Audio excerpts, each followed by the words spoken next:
আসসালামু আলাইকুম সুপ্রিয় দর্শক, কেমন আছেন সবাই? আজকে একটা ছোট্ট নর্মাল একটা ব্লগ নিয়ে চলে এসেছি। আমি আজকে আপনাদের দেখাচ্ছি কিছু সুন্দর সুন্দর শোপিস। প্রত্যেকটা শোপিসই খুব সুন্দর, আমার খুব ভালো লেগেছিল তাই ভিডিও করেছি এবং আপনাদের সাথে সেগুলো শেয়ার করলাম।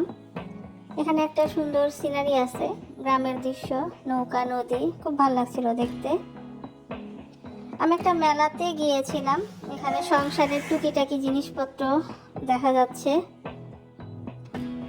পাশে ছিল স্টিলের জিনিসপত্র, বোল, বাটি, গামলা, এগুলো। এখানে মোরালি, নিমকি, এগুলো মজার মজার খাবারের একটা দোকান ছিল। এখান থেকে আমি কিছু মোরালি এবং নিমকি কিনেছিলাম। পাশে কিছু সবজির দোকান ছিল, আমি এখান থেকে মিষ্টি কুমড়া আর পালং শাক নিয়েছিলাম। এই আর কি। সবাই ভালো থাকবেন, আল্লাহ হাফেজ।